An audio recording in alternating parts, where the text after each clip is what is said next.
Well, I think there are two views here. There's the view that death is extinction of consciousness, that when the brain dies, the person dies, and there's nothing afterwards at all. This is the materialist view. And there is the view which you might call the spiritual view, whereby something essential of the human being leaves the body, and the body dies, but the essential person goes on. And this is similar to the views expressed in traditional religions, that the essential part of the person, the soul, if you like, continues after the death of the body. When we speak about death and beyond death, I feel much more comfortable than if we put it in terms of life and afterlife.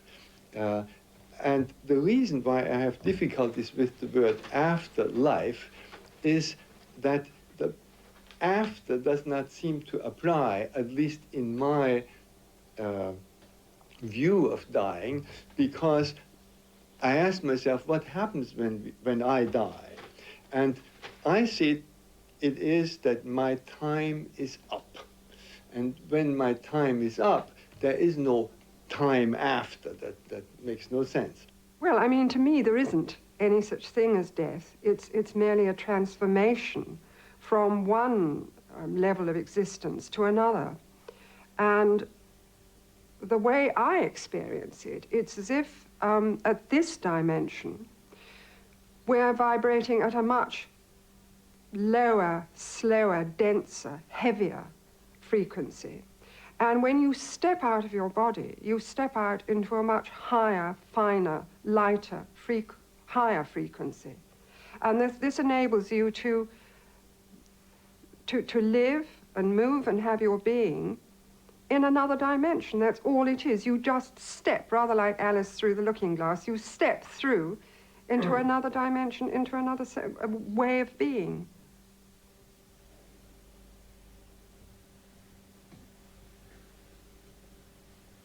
자, 근데 배나 하람 지금도 둘러서 배나 두 치워서야 돼. 둘러지면서 다 둘러면 미미지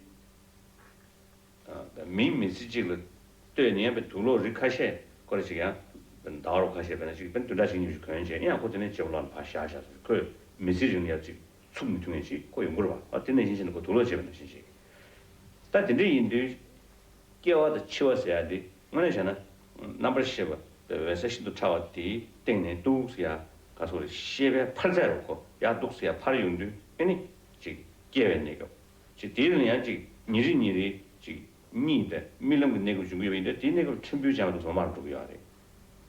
但是 치워서 ስለ도야 되게 처음에 닝섬자를 그두고 씨바 차슈 뒤를 뭘 말려야 되는지. 다시 치워.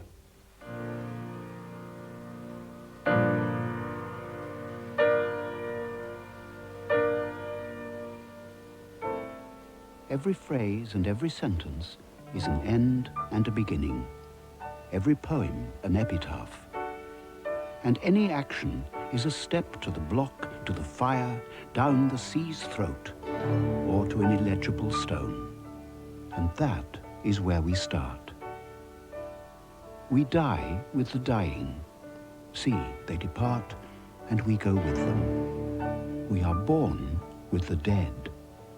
See, they return, and bring us with them.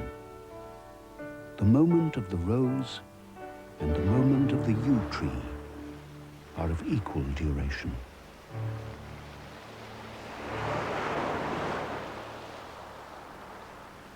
We have taken from the defeated what they had to leave us, a symbol perfected in death. And all shall be well, and all manner of things shall be well.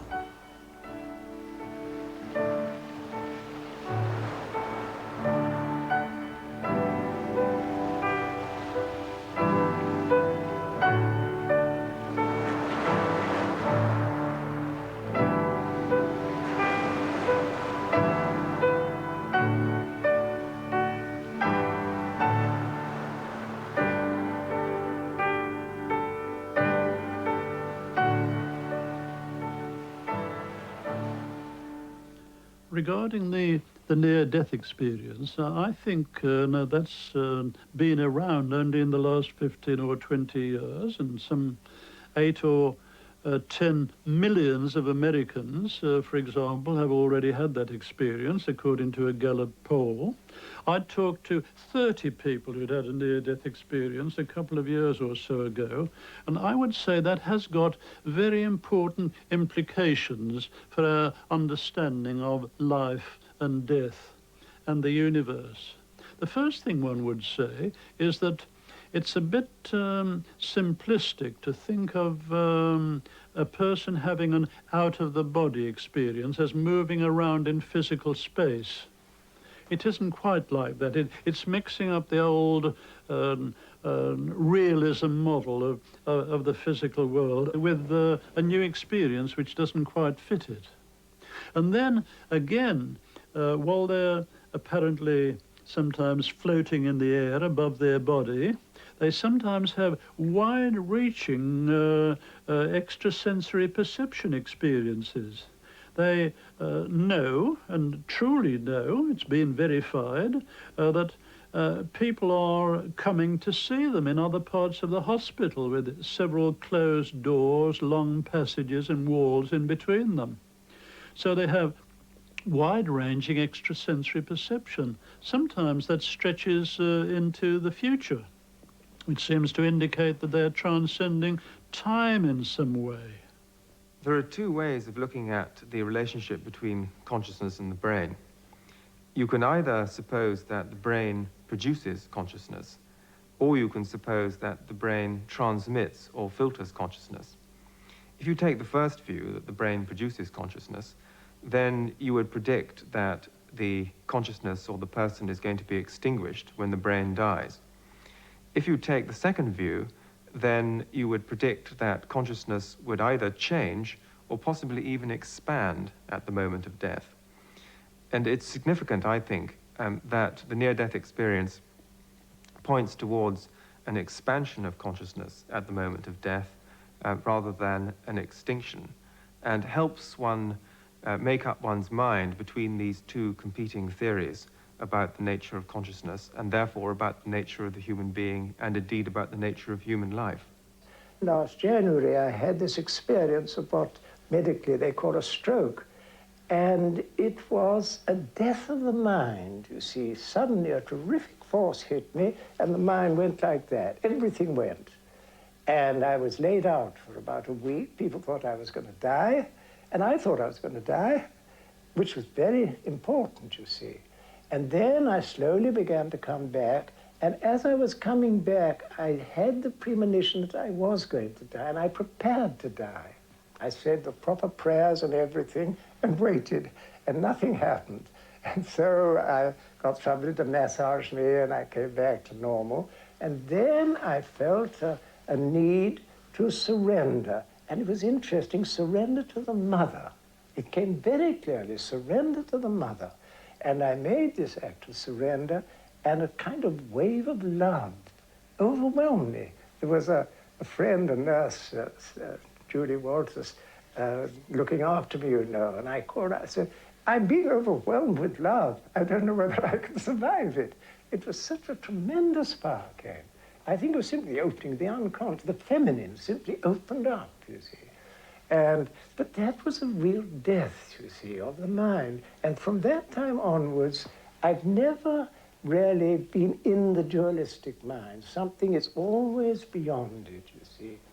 Well, of course, in trying to explain the near-death experience, it's almost impossible to do this because the experience goes beyond words. There is no words in our language that are able to convey the feeling of oneness. The sense of beauty is totally beyond anything that one can imagine here. And also the feeling of love. I mean, that was one of the things that I was left with, this feeling of, if you can imagine how it feels to be in love, to hold your firstborn child in your arms, to be listening to a wonderful symphony concert, to be admiring a beautiful sunset, and you take all these emotions and put them together and magnify them 1,000 times, you still couldn't get a sense of the beauty and the joy And there's a sort of radiance that simply suffuses everything, and this overwhelming love. One Thursday, one perfectly normal Thursday, I began to feel a bit rough. On the Friday, I had a temperature of about 104, and I eventually got the doc in on the Friday evening. He sent me to hospital on the Saturday. So the long and the short was, I was taken down to the, trussed like a turkey, taken down to the operating theatre. And this was in 1982, and it was on a Sunday, and I have to confess that the National Health pulled out all the stops. They were very good indeed. And they brought in the anaesthetists and all these people and the big team that one needs for an operation. And the next thing I was aware of, after being taken to the operating theatre, was the consultant pulling off his mask and turning to the other two and saying, "Pity we're too late, chaps." And I suddenly thought, I think, Hamish, you ought to get out of here. And I had a most extraordinary out-of-the-body experience. I went into this very strange tunnel, which probably, from my engineering background, was defined by curved rectangular sections with rivets. And I wasn't me at all. I was a little tube with rounded ends floating in this tunnel, and there was no coercion, there was no sense of time, there was love, there was care, there was concern. And I decided in my wisdom, I think, to nipple onto one end of the tunnel to find out what it was like. And when I got to the end of it, there was a place, it's very difficult to, I had no inkling of this sort of thing at all. I had been running a business in the usual rat race. Got to the end of the tunnel, and there was a light, there were no people, there were mind-blowing concepts. There was a vague architectural shapes, there was color, and most of all, there was a voice, an inner voice that said, "This is the entry to where we are. These are our concepts. If you think you can contribute, please come in." And I looked at this thing, and I felt like a naked in a loincloth. And I said, "Thank you, but I don't think I have anything to contribute." And I got back into my little tube and went back along the tunnel. I can remember when I was in the presence of the being of light. I say presence because it seemed to me that it was both without and within. It was as if I was one with the light and one with the love. There wasn't any separation. And so when there was a communication, it was an instant knowing rather than any kind of dialogue that was going on between us. I mean, I instantly knew what the love, what the light was communicating to me. And it was as if in the same instant, I knew that the light understood what I was saying. And I suppose the main content of the message was one of total surrender.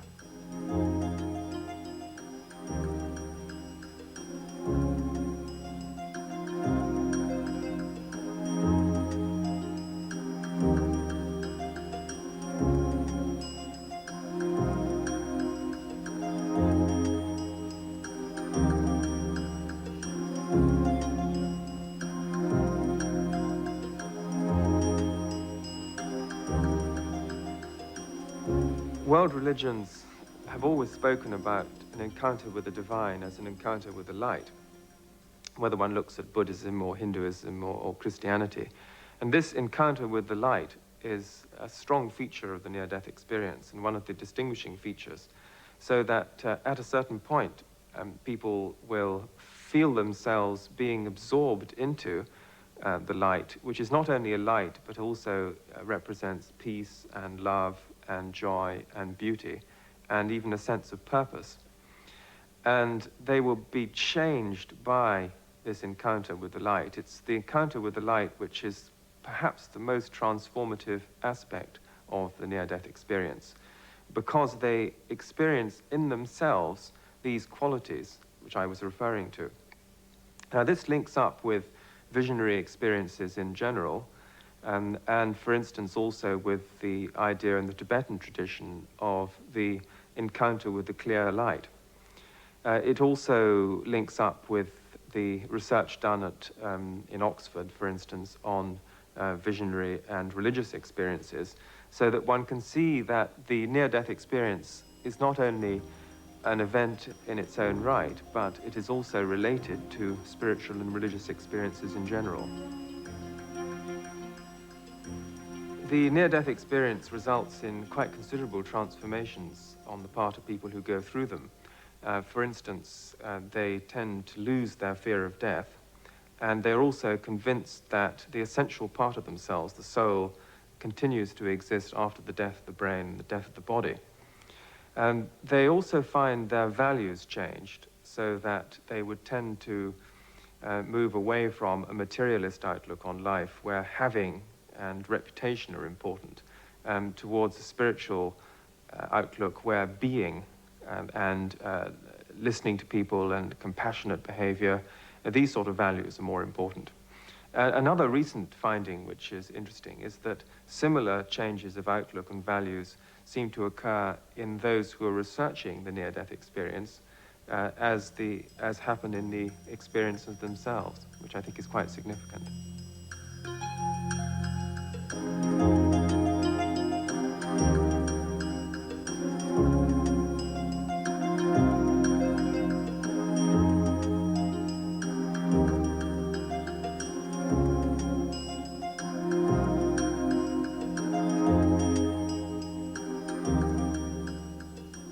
What my experience taught me was that when everything else goes, you discover this love which is in you all the time. It's there, deep down there, and you know nothing about it. But let everything go, and it comes. And I got a tremendous insight into Jesus on the cross from this. It was very interesting. And the words, my God, why have you forsaken me, you see? That was the climax for him. And I think at that moment he'd lost everything. His disciples had fled, the Jews were all against him, his people had rejected him. And now he had to let go of his God. You see, my God, why have you forsaken me? And the moment he let go of God and faced death, darkness, nothingness, he was taken into total love, you see. That is the experience of death. Behind all death is this tremendous power of love. And everybody's got it in them if they could only find it. But the mind is controlling you all the time and won't let it through, you see. But sometimes you have to be hit on the head, you see, to awaken you to it. We are no longer afraid of death or accidents or illnesses or whatever. They're all incidents which love can use to reveal itself. And I think, you know, when people die, they're all afraid of so many things. What you face is unconditional love. That is the judgment, is unconditional love, which is very demanding. It doesn't let you do what you like. You see, love demands love. You're called. And some people perhaps cannot respond. It's possible. But for most people, it's so powerful, you just have to give way and surrender. And that's what we're called to do. I found that it's what I did with it afterwards that was really important. The experience itself seemed to me to be an act of grace. I felt that I was so privileged to have been allowed to have this experience, but that was just the beginning. This experience is like the key that helps us to unlock a door that gives us a glimpse of what life can be like and what life should be like. It's as if it's our heritage, but we're not aware of it, and so we don't make use of what we have in the way of our potential.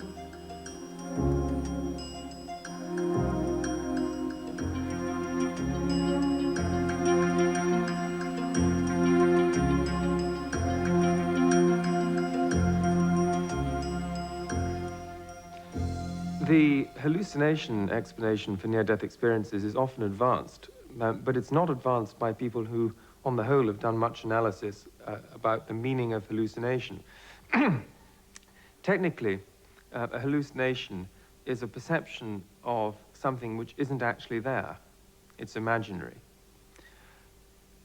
If you take the word hallucination and you apply it to the near-death experience, and yet what the person is describing after the experience is actually what happened, can you then call it a hallucination? And the answer is no. It's something quite different. These are, as we would say, veridical hallucinations. They are truth-telling. The hallucinations, if you call them that they have, really do tell them what was happening at the time, or what will be happening shortly. They cannot be dismissed as just hallucinations, the result of shortage of oxygen to the brain or the side effects of drugs and so on. In fact, the most distinguished neurologist I know would say being short of oxygen in the brain or the side effects of drugs lead to muddle and confusion, whereas the near-death experience has a crystal clarity about it, a certainty that this is real. It's more real than my ordinary life. So that I would say the near-death experience, so far as I've gone so far, is of enormous importance in connection with the possibility of human survival of bodily death. It seems to me to be indicating, while of course, and I said this earlier, you cannot have 100% proof, it seems to be indicating very strongly that a human being is a great deal more than an electrochemical machine receiving information only at the present moment and through the five senses. One of the most powerful images of our time is the view of the planet from space, which gives us an overall perspective of the planet itself and the life systems which exist on it. It seems to me that one can draw an analogy here between this picture and the seeing of the whole of one's life in the life review, so that only from that overall perspective is one able to understand the sense of purpose and meaning behind it all. It's very difficult when we are at the coalface, as it were, in the middle of life, to understand why it is that certain things are happening to us. But people in visionary and near-death experiences find a sense of connectedness and meaning in all these events that occur to them in their lives, which makes sense of the whole, in the same way as we can make sense of the whole from looking at the planet from outer space.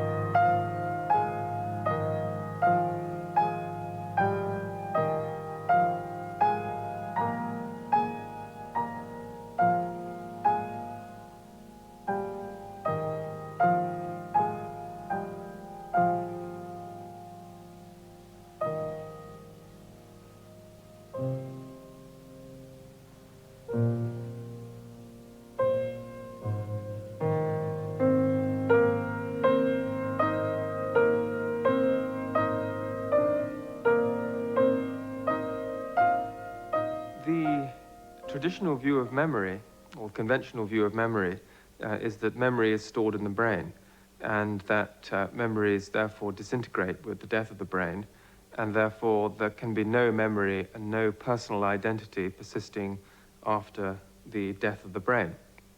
Now, there are various phenomena which challenging this assumption at the moment. One of those is the research done by Professor Ian Stevenson from the University of Virginia in children who remember previous lives. Now, one can leave aside whether these are real lives that are being remembered, i.e. whether that person was the previous person in terms of a theory of reincarnation.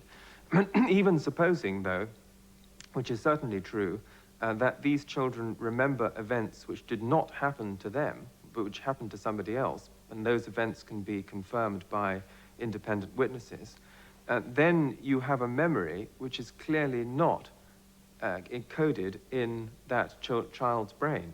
And therefore the whole issue, or the whole view of memory as a brain process, is called into question. I think that this new quantum paradigm also gives us a new way of thinking about the old question of immortality, or reincarnation, if you like. I've thought about it a lot in a way that certainly gives me a sense of strength. You see, when quantum systems meet other quantum systems, they overlap, they combine, they're woven into each other. A quantum thing doesn't really cease to exist. It just becomes part of something else. It gets taken up and woven into the fabric of being, as it were. When I apply quantum physics to consciousness, I get the image of our consciousness being like this, that what I am sitting here is all the past that has come before me, that I have literally woven into myself. And thus, as I go along, I am being woven into others and into processes, not just to other people, but to the whole process of becoming in the world. So that my soul is like a tapestry from the past and toward the future. And I will always be there as long as there is anything. So it's not quite the same as the Christian notion that I will die and I will go to heaven. Yes, my body won't actually be here, but I think that which I am, the pattern which is me, gets taken up and woven into the future and is always present. And I think that many of us are aware of patterns from the past being present in us today. So I'm asked sometimes, what do you think about reincarnation? And my answer is very simple. Whatever I may be aware of remains, if I tell you about, an opinion. And I always tell to all those who are asking, don't have any opinion, because you enclose yourself into a concept. You should be free. Free to think alone. Free to discover alone according to your innermost awareness, according to a state of inner stillness, of inner realization, that what is, not that what you have read about, not that what I've told you or anyone has told you. Try to dare think alone and be aware that the invisible universe and the visible universe is just one universe which we ought to explore according to our means whenever time comes. And if you really accept that awareness, that inner stillness, and if you really are able, without any curiosity, to open up to intuition and inspiration, you may then receive the answers you are expecting. But if you do receive them, don't try to explain them logically. Don't interpret them, because that will only lead to discussion or to opinions which you may ventilate, others may have others' opinion, and you may discuss, and everything will be wrong anyhow. So be innermost silent, aware, awakened, and all the rest will be given to you in addition.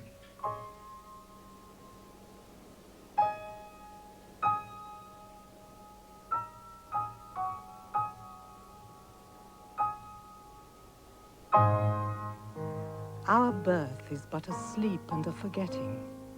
The soul that rises with us, our life's star, hath had elsewhere its setting, and cometh from afar.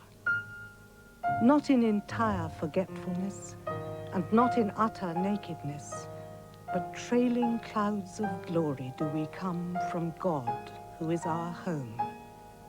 Heaven lies about us in our infancy.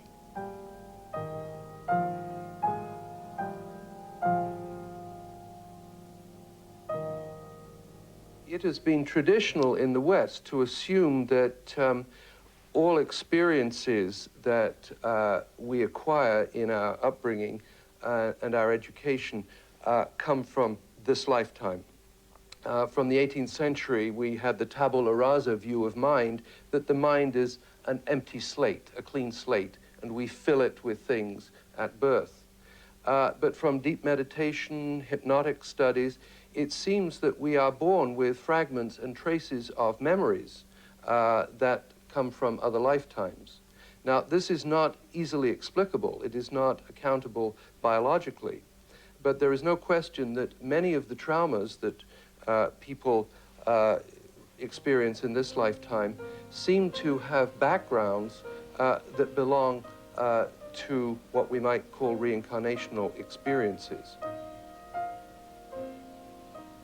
The problem in the West, when we start to speak about reincarnation, and we see this in America and Britain, is that people become very ego-centered. They start to talk about my past life, when I was a warrior, when I was a priestess, when I was a peasant. I think this is the wrong way of looking at it. If anything is reborn or reincarnates, it is not I. It is not an ego. There are traces of other personalities which are reborn in me. And I think it's more correct to say, I have in me the memories of what it was like to be a Roman peasant, a South American warrior, a woman, a Plains Indian. I carry the imprints in me of aspects of all of humanity. And when we begin to see this, we see that our cultural and our nationalistic views are extremely narrow, and that we are all connected with each other. And so reincarnation in this sense becomes a way of seeing our part in the larger story, in the larger play.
We have always had in Oriental practices a deep understanding of higher and altered states of consciousness. In fact, Western psychology is very limited compared to the vast wisdom of the East.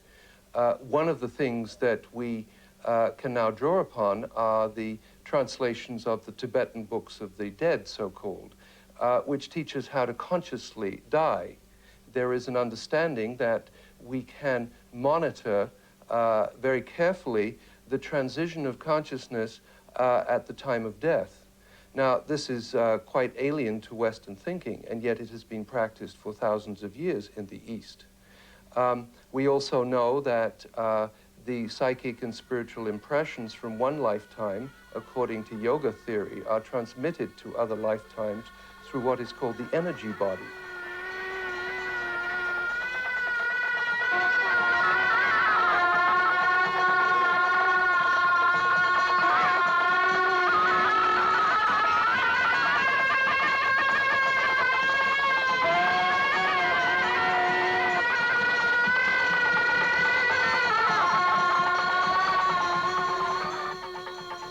Concerning death, the Dalai Lama continues, "It's important to recognize suffering and to be mindful of death and impermanence. If suffering is recognized, it can be faced and confronted."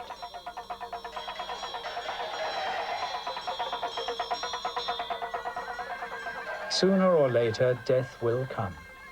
If, right from the beginning, we think about death and prepare for it consciously, such preparation can help when death does actually come.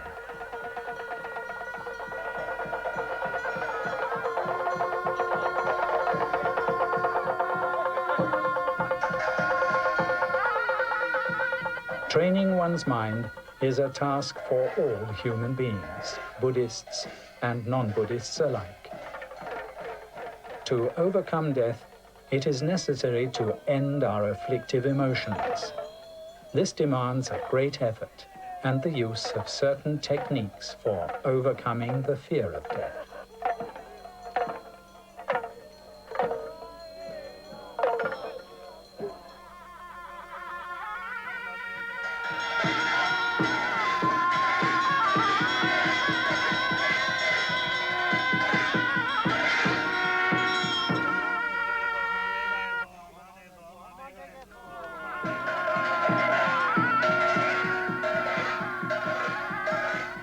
Today, we do that. Nga Katolia, Debu Kusum Moduya to Dalia, Tada Shilia, Rangsha Suyateve, Shi Kusumbuti, any deep down, Yamisha, Shumbaina, Jondacha, Shumbaina, Debu Kusum Jualia, Panda Yetevchi. So today, you Shil Rangsha Suyateve, Nesu Chik, any Lamlia, Jutubashuna, Lolia, Kikosoke, Pond to Yat, Lodian, Jutubashuna. Ko sabdo druk ko bajma ko rangsing rangja so yede be ko ya lapchim bu shung ye be nga ga shung ni do she ya re ni shi we se shatan da de ne go ye nyam ni chang ko de ba da mo gu shung ge sa nam shi lu ne pho ya ji ko yung gu ye be yin du shi se di ding ne ni ji pho ya nyam ne da ga ne sing gi zhu zhu nyam ni sa ji di thon yung gu ya re ka so lu ne pa ka so pa 칸 지야지 난 넘버 쉐바스야지 로스 예바 인도 아니 남샤기 쉐야래 다른 것은 냠내싱이 되게 터네 지 퍼야 정다 체윤도 무엇이 르는 냠는게 되는데 그 용땡이지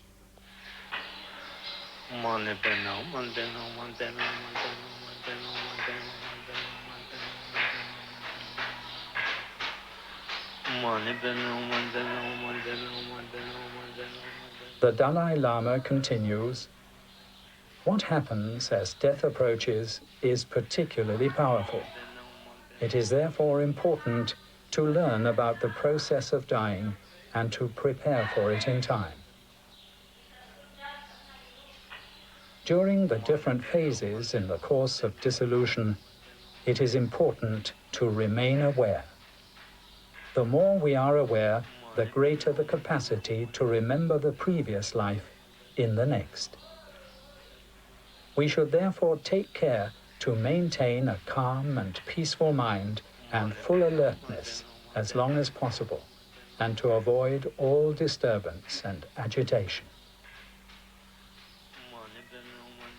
If, before physical death occurs, we can realize the subtle mind in its luminosity, it can be transformed into wisdom, the strongest weapon to destroy ignorance and the suffering it induces. In the last, the clear light stage of dying, it is still possible to gain insight and to experience a great transformation.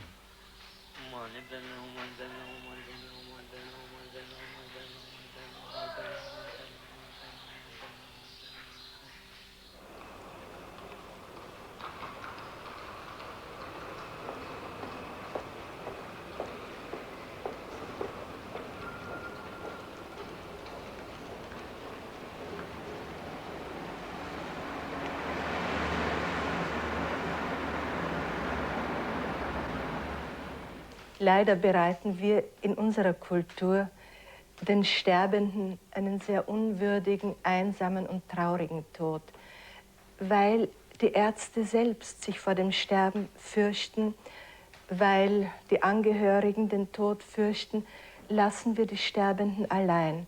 Das müsste und sollte nicht so sein, denn es ist eigentlich der Höhepunkt, das Sterben, der Höhepunkt einer langen Komödie, Tragödie, was immer dieses Leben gewesen ist. Und wir sollten, ich denke hier an Elisabeth Kuebler-Ross, die ich unendlich bewundere, wir sollten alle Schüler dieser Kuebler-Ross werden und versuchen, den Menschen, die wir lieben, beizustehen beim Sterben. Wir sollten aber vor allem es unterlassen, Sterbende auf der Schwelle zwischen diesen beiden Zuständen, denn Leben und Tod sind, wie gesagt, verschiedene Zustände ein und desselben Bewusstseins. Wir sollten sie nicht auf der Schwelle festnageln mit unseren medizinischen Mitteln, mit Schläuchen, mit Spritzen, mit all diesen Entsetzlichkeiten. Man sollte einen Menschen gehen lassen. Er geht ja nicht ins Nichts. Er geht hinüber in ein anderes Sein, das auch in ihm enthalten ist. Ich selbst bin überzeugt davon, dass wir mit unserem Tod in die eigene Innenwelt eingehen und dass dies Himmel und Hölle und Fegefeuer ist.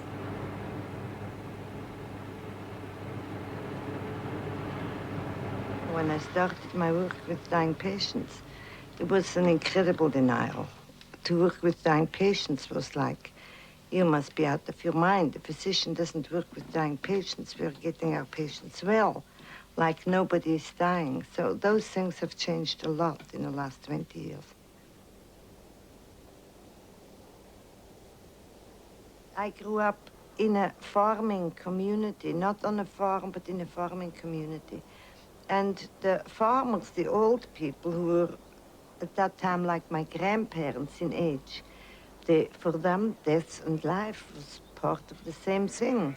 They saw children still born at home, which is now beginning to happen again, but they saw lambs born on a farm, and any farmer who has ever gone through a lambing season, which I've just gone through, knows that there will be lots of births, lots of twins, even triplets, but there will also some stillborn babies and some babies who are not going to make it.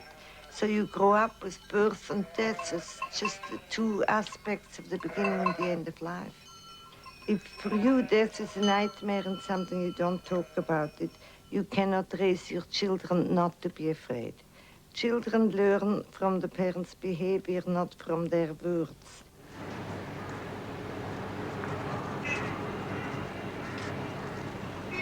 In 1952, we opened the first home for the dying.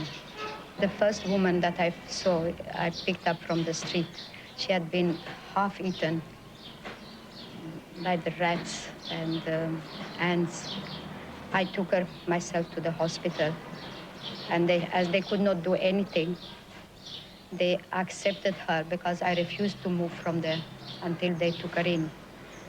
From there, I went to the municipality and I asked them just to give me a place where I could bring these people, because on the same day, I found more people dying in the streets. The health officer took me to the Kali temple.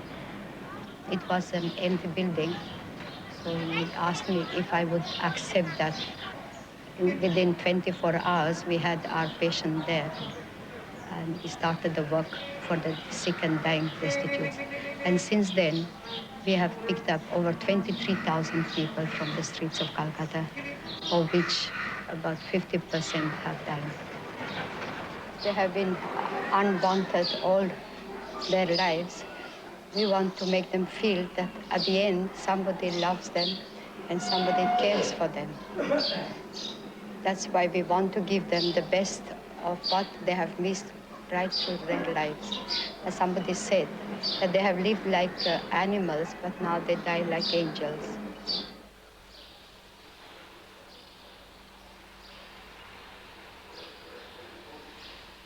Well, St. Christopher's itself is, in fact, a very open Christian foundation, as indeed are many of the hospice teams in this country.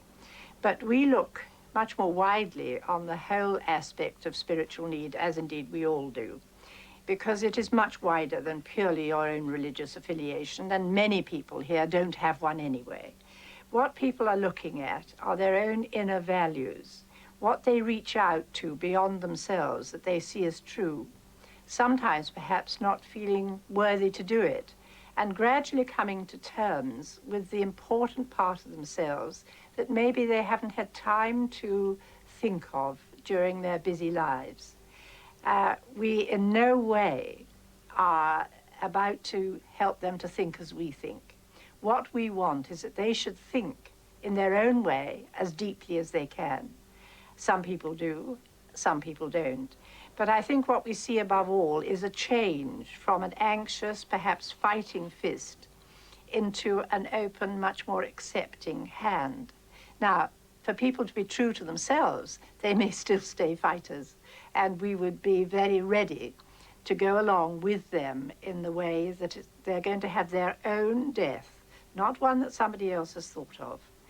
And what we have seen so often is how people grow, and perhaps within their own family circle come to terms with things in a new way and find new strengths and new answers. Or perhaps, as we often have to do, wait beside the question without a clear answer to give, just a presence. Yes. Would you like to draw it first? Would you like a pencil first and some paper? Now, all this illustrates that hospice doesn't necessarily mean a building. It means a team who can bring a certain set of attitudes and skills to help people who are facing the end of their lives, facing parting, facing living on afterwards.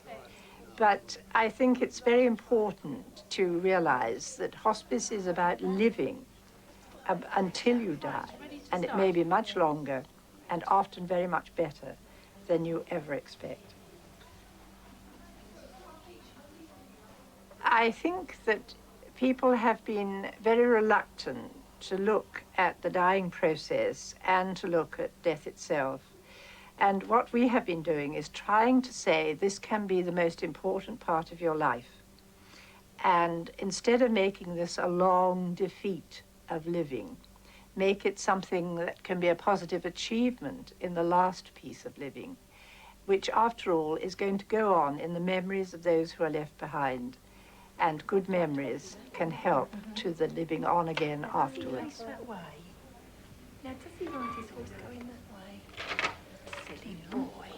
Sorry, that's right. You have to turn him around the other way. Or is it just his head? No, that's not his head. No, that's his head. It's just his head because his feet are that way, aren't they? There you are. That's better, Stefan. You don't need the punch, do you? Yes, you can put them in the boat if you want. I think that we are in the middle of a revolution in our ideas about death. And I think that the near-death experience is playing a great role in this revolution. I think we are gradually moving away from the purely materialistic scientific view that death is extinction towards the view that death is a transition. And this, incidentally, is the view that the great psychologist Jung took, that people were preparing to move on to some new form of life. Now, if death is a transition and we have a new form of existence to go into, then it's extremely important that we learn something about how to prepare for this existence and how to leave behind the existence of the world. And this I think, involves moving through a spiritual process of being able to let go of the world that one is moving away from and embrace the reality of one's inner world and the connections that one still has, whether in this life or in another life, with those who are dear to one.